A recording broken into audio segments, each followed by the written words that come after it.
일반적으로는 주가가 이 적정 주가 사이를 왔다 갔다 하면서 움직이거든요. 그래서 기본적으로는 좋은 기업인지 아닌지를 먼저 결정하시고요. 그러니까 그것들을 판단하시고 그 다음에 밸류에이션이 있다는 겁니다. 안녕하세요. 미국 주식 탐구생활 미탐TV의 김인중입니다. 오늘은 저희 회사 데이터 히어로가 개발한 적정 주가 밴드 차트를 활용한 매매 전략에 대해서 좀 설명드리겠습니다.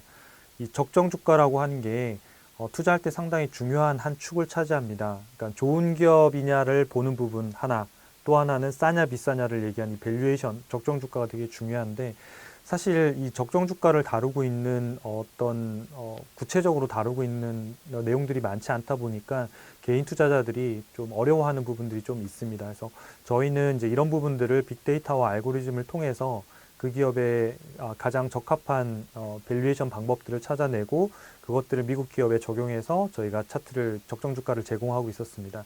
최근에 이제 오픈한 서비스로 이 적정 주가의 밴드들, 그러니까 저평가 영역은 어느 정도의 금액이고 고평가 영역은 어디에 있었고 그것들을 저희가 히스토리로 보실 수 있게끔 개발을 완료했습니다. 그래서 그 내용들을 통해서 여러분들이 이 기업이 어느 정도에서 좀 이렇게 싼 회사고 어떤 정도에 들어가면 고평가인지를 좀 보시면서 어떤 매매 타이밍, 언제쯤 사면 좋을지를 좀 판단하는데 도움을 드리고자 합니다.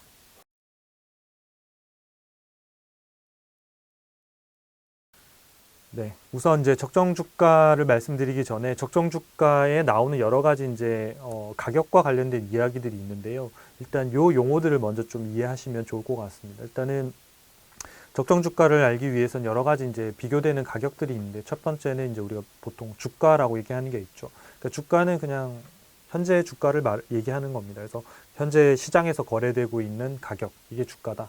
그다음에 적정 주가라고 하는 거는 보통 뭐 내재 가치라고 얘기하기도 하고요. 또는 뭐 인트리식 밸류 또는 적정 가격 또는 균형 가격이라고도 얘기합니다. 그래서 일반적으로는 저희가 이제 그 기업이 미래에 창출할 이익 또는 현금 흐름을 현재 얼마로 평가할 수 있느냐, 이제 이런 부분들을 저희가 보통 적정 주가라고 얘기하고, 저희가 여기에서 계산되어 있는 내용들은 다 여기 주가와 적정 주가, 목표 주가, 손절가 중에 적정 주가를 다루고 있다, 이렇게 이해하시면 될 것 같아요.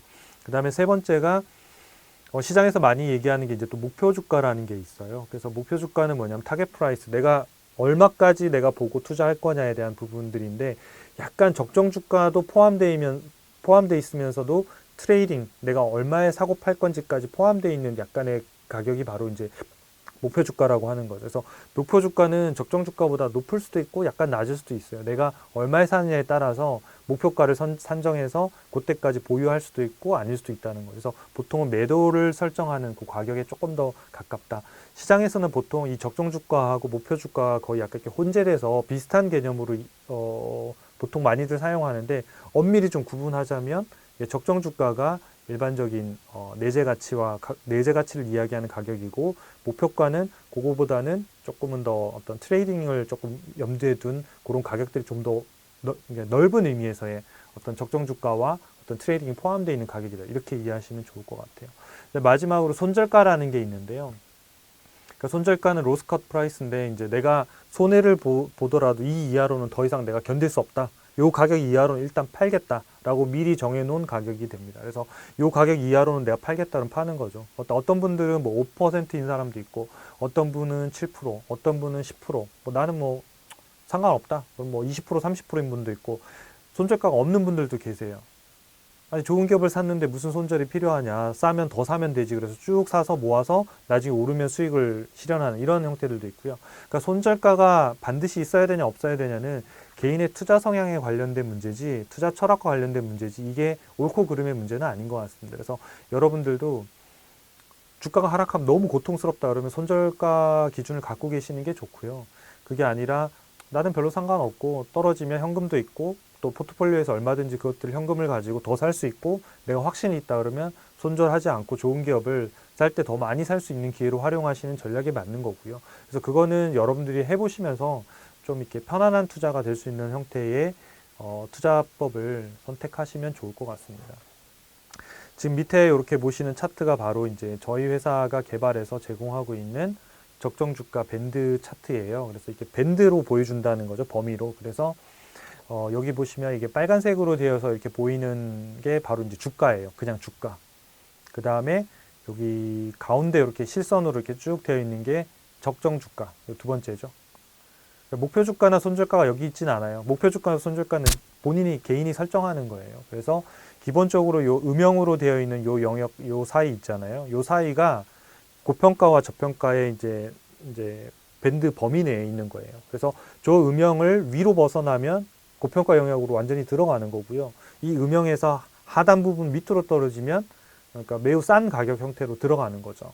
그래서 일반적으로는 주가가 이 적정 주가 사이를 왔다 갔다 하면서 움직이거든요. 그래서 기본적으로는 좋은 기업인지 아닌지를 먼저 결정하시고요. 그러니까 그것들을 판단하시고 그 다음에 밸류에이션이 있다는 겁니다. 그러니까 투자할 만한 대상의 기업이 아닌데 밸류에이션은 의미가 없거든요. 그러니까 왜냐하면 리스크가 발생하면 이 아무 의미 없는 이야기가 되기 때문에 내가 뭔가의 기업의 적정 주가를 구한다는 얘기는 내가 투자할 만한 대상이 우량 기업이다라는 것을 전제에 깔고 있는 거지, 투자할 대상이 아닌데 불구하고 내가 무슨 목표가를 구하겠다 이런 것들은 의미가 없다라는 거죠. 그래서 그런 부분들은 좀 기존에 좀 이렇게 미리 좋은 기업을 먼저 골라서 밸류에이션을 한다 이렇게 이해하시면 좋을 것 같습니다.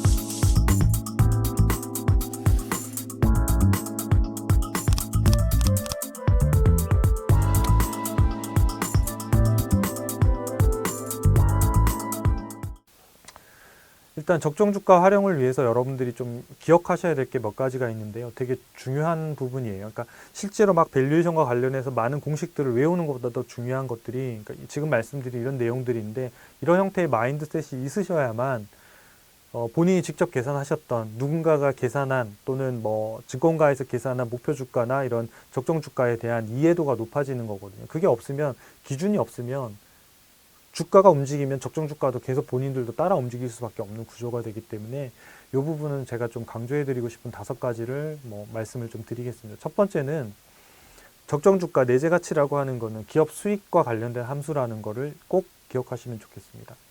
이 얘기는 뭐냐면 기업의 내재 가치 적정 주가는 기업의 이익, 그러니까 기업의 현금 흐름과 관련돼 있다. 즉 이익과 현금 흐름이 늘어나면 기업의 내재 가치 적정 주가도 올라가고요. 반대로 얘가 떨어지면 적정 주가도 따라 떨어진다. 이걸 이해하시는 게 되게 중요해요.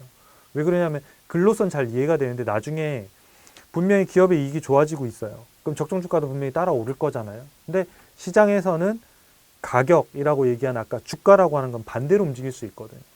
그러면 적정 주가가 높은 내재 가치는 올라가고 주가가 떨어지면 사야 되는데도 불구하고 주가가 떨어지면 이 기업이 내가 뭐 안 좋은가 보다, 내가 모르는 뭔가가 있는가 보다 라고 해서 투자를 하지를 못하는 이런 상황들, 심리적 상황들이 되기 때문에 일단은 적정 주가 내재 가치는 이익과 또는 현금 흐름과 관련된 함수라는 걸 꼭 기억하시면 좋겠고요.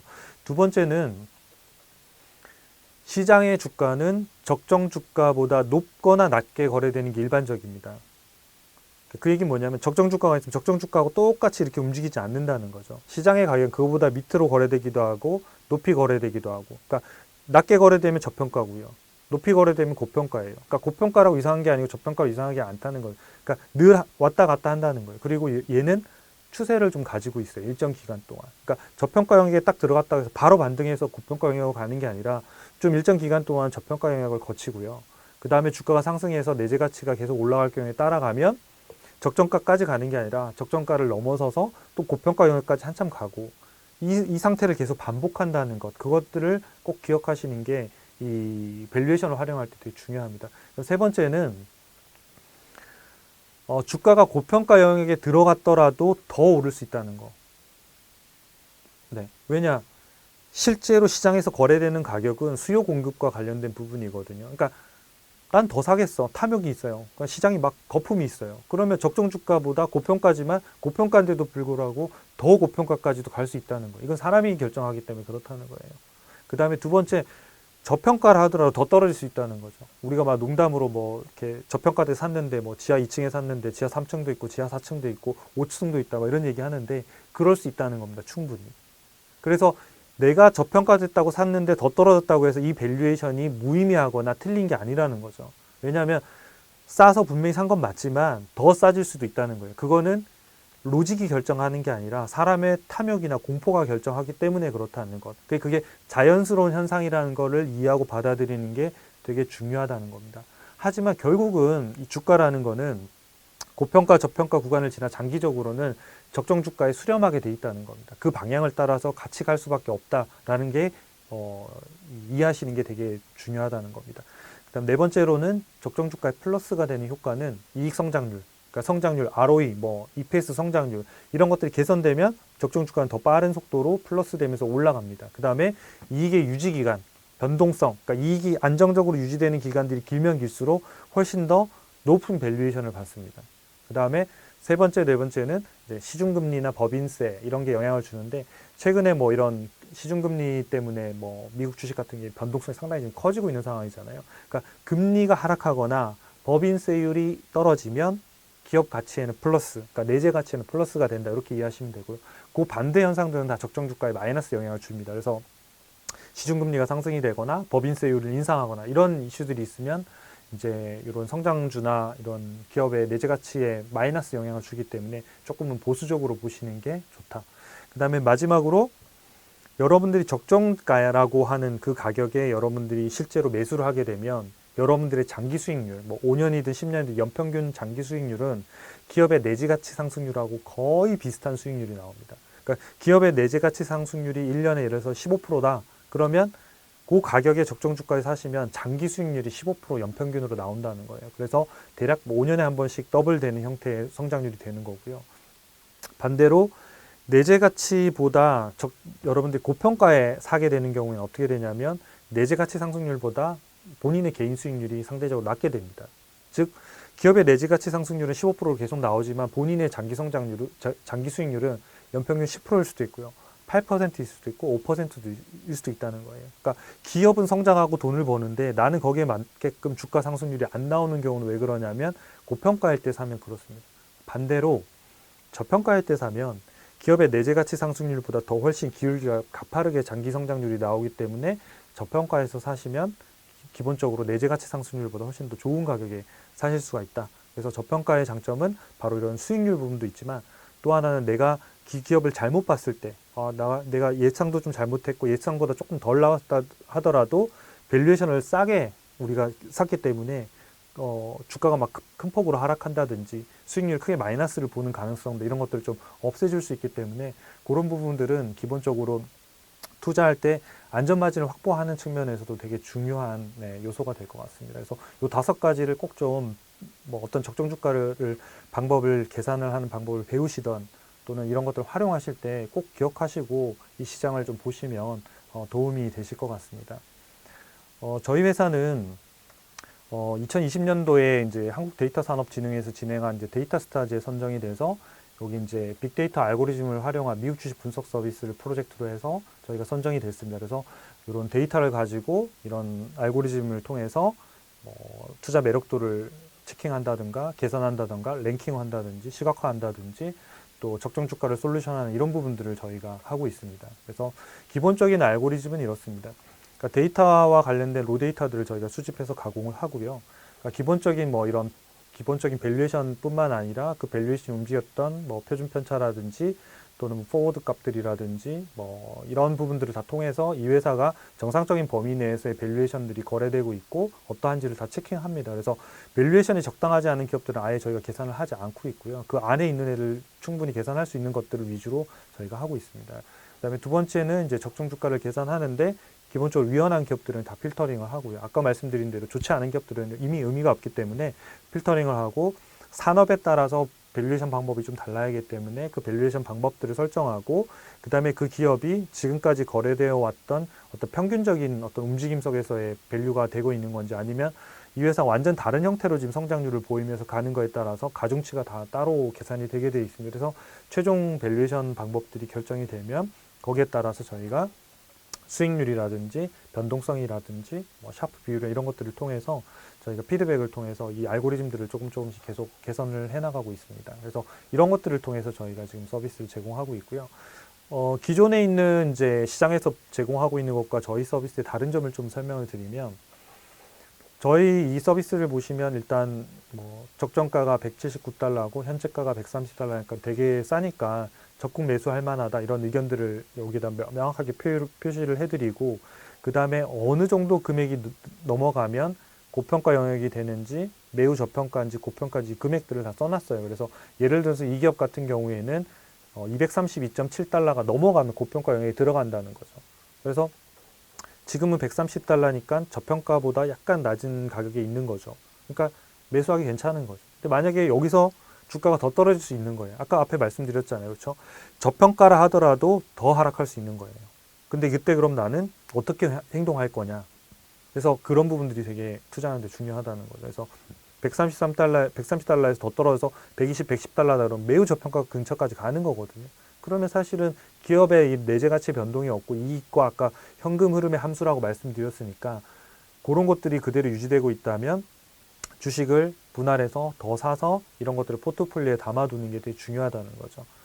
자, 그 다음에 요 밴드 차트를 보시면 이렇게 선이 이렇게 올라가잖아요. 이게 올라가는 게 기업의 내재 가치가 올라가는 거예요. 그 기간마다 올라가는데 요 시점이랑 요 시점을 보면 되게 많이 올라가 있잖아요. 그렇죠? 올라가는 폭이. 여기 왼쪽에 있는 요쪽의 시점보다는 지금 이 시점이 훨씬 더 많이 올라가고 있잖아요. 그렇죠? 근데 이게 더 많이 올라갔다는 거는 그 구간의 내재 가치 상승률이 훨씬 더 높았다는 얘기가 돼요. 그래서 저희는 이제 오른쪽에 이 값들을 보면 50, 100, 200 이렇게 해서 저희는 로그 스케일로 그려놨거든요. 로그 차트로. 그 얘기는 뭐냐면 상승 비율이 똑같다는 거예요. 값이. 그래서 보통은 일반적으로는 이게 주가 차트든 어디 차트든 이렇게 로그로 안 그려 놓거든요. 그러면 어떤 상황이 되냐면 이렇게 위로 올라가면 갈수록 전부 다 차트가 상승률이 같다 하더라도 이렇게 왜곡이 좀 더 심해지거든요. 그래서 마치 내재 가치가 엄청 더 많이 오르거나 더 많이 떨어지거나 또는 주가가 더 급하게 오른 것처럼 보이지만 나중에 길게 놓고 보면 이 시점이 다시 또 평행하게 보이거든요. 그래서 이런 것들을 좀 없애고 보시려면 로그 스타일로 보시면, 스케일로 보시면 잘 되고요. 여러분들 HTS 주가 차트 같은 경우에도 보실 때 보면 옵션에 로그 스케일로 볼 수 있는 방법이 있거든요. 그러면 주가 차트가 좀 다른 느낌으로 아마 보실 수 있으실 거예요. 자, 오른쪽에 보면 이게 시장에서 보통 제공하는 똑같은 기업이에요. 똑같은 기업인데 보시면 요 검정색이 이제 주가고 요 위에 이제 파란색으로 되어 있는 게 적정 주가인데, 이 적정 주가하고 검정색의 이 비율의 차이가 괴리율이라고 하는데 이게 크지는 않습니다. 즉 뭐냐면 대부분의 기업들을 쳐보시면 목표가와 증권사에서 타겟 프라이스라고 하는 거는 증권사에서 제공하는 많은 목표가의 평균 가격을 보통 얘기하거든요. 그래서 그 평균 금액하고 현재가가 뭐 20% 이상 차이 나는 경우를 찾는 게 아주 쉽지는 않다. 뭐 50% 나야지 좋겠죠. 그러면 내가 싸다 비싸다 명확하게 아는데 이 비율의 괴리율이 크지는 않아서 이렇게 뭔가 내가 지금 바로 사야 되나? 너 매력이 있나? 이렇게 판단하기엔 조금 좀 애매할 때가 있고요. 두 번째는 좀 후행성을 갖는 경우들이 있습니다. 그러니까 뭐냐면 아까 기업의 내재 가치는 이익과 현금 흐름의 함수라고 말씀드렸는데, 그럼 이익이 올라가고 있으면 또는 전망치가 그대로 있으면 적정 주가도 그대로 있어야 되거든요. 근데 주가가 만약에 계속 하락해서 적정 주가보다 매우 낮은 수준까지 떨어지기 시작하면 일반적으로 이 적정 주가 타겟 프라이스라고 하는 게 계속 떨어져요. 후행해서 떨어지는 현상들이 있기 때문에 개인들이 그것만 믿고 투자하기에는 조금 좀 애매한 상황들이 있을 수 있기 때문에 좀 이렇게 같이 보시는 게 좀 도움이 되실 것 같아요. 그래서 저희는 주가가 떨어진다고 해서 적정 주가가 막 따라 떨어지거나 주가가 단순히 올라간다고 해서 적정 주가가 올라가지는 않습니다. 기업의 내재 가치가 분명히 바뀌어야 되는 거고요. 그래서 아까 이익과 현금 흐름의 함수에 맞춰 가지고 저희가 알고리즘에 따라서 이제 그리고 있다, 이렇게 이해하시면 좋을 것 같아요.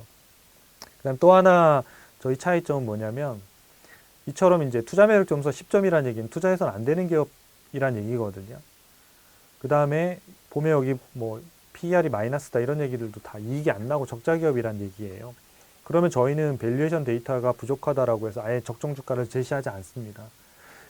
계산을 할 수는 있는데요. 그러니까 제시하는 게 무의미하다는 거죠. 왜냐하면 투자 매력 점수가 10점이라는 얘기는 재무 위험성도 높고 성장성도 낮고 이렇다는 얘기거든요. 그러니까 그런 기업들을 대상으로 적정 주가가 싸다 비싸냐는 얘기는 별로 의미가 없다는 거. 언제든지 기업의 본질의 리스크가 발생하면 주가는 언제든지 급락할 수 있거든요. 그래서 제시 안 하는 게 맞기 때문에 저희 쪽에서 검색해 보셨을 때 이게 안 나온다고 해서 너무 실망하지 마시고, 그러니까 적정 주가를 제시할 만한 형태의 좀 확실한 기업이 아니다 이렇게 보시는 게 더 좋을 것 같아요. 그래서 혹시라도 뭐 본인의 기업을 쳐보셨는데 안 나온다고 해서 너무 막 이렇게 왜 이렇게 적정 주가도 안 나와요 이렇게 하지 마시고, 이 기업은 어떤 이슈가 있을까, 또는 리스크는 뭐였을까, 그 리스크를 내가 충분히 이해하고 있는가, 이렇게 좀 더 보완해서 이해하시면 좀 좋을 것 같고요. 이 오른쪽에도 있는 이거는 이제 미국에 있는 증권사들이 컨센서스 목표 주가를 낸 기업, 동일한 기업입니다. 지금 똑같이 보여드리고 있고, 왼쪽에가 저희가 솔루션 화면에서 보여드리는 거고, 오른쪽에 이제 증권사 컨센서스에서 보여드리는 건데요. 여기 보면 목표가가 예전에 45달러였죠. 여기가 주가고, 주가가 이제 계속 떨어지고 목표가도 지금 계속 따라 떨어지죠. 계속 따라지다 결국은 네, 지금은 뭐 주가가 뭐 한 5달러, 4달러 이 정도 뭐 거래되는 거니까 실제로 18달러에서 여기까지 떨어졌는데 목표가가 아무 의미가 없었다는 거죠. 그러니까 실제로 부실기업이다라고 했을 때는 목표가를 좀 안 보시는 게 훨씬 더 중요하다는 거예요. 그래서 단순히 목표가가 얼마니까 더 간다 이렇게만 활용하지 마시고, 내가 정말로 살만한 기업인가를 먼저 하시고 밸류에이션을 보시는 게 좋아요. 증권사에서 제공하는 목표가 컨센서스도 마찬가지입니다. 내가 투자할 만한 기업인지가 충분히 인지가 된 다음에 이걸 보시는 게 되게 중요하다는 거죠. 그래서 일반적으로는 뭐 증권사에서 그런 것들을 다 발라서 좋은 기업들 위주로 밸류에이션하고 하지만, 간혹은 매우 작거나 막 꿈만 있는 기업들도 많이 나오는 경우들이 있기 때문에, 그런 경우에는 조금은 이렇게 보수적으로 이런 적정 주가를 활용하시면 좋을 것 같습니다.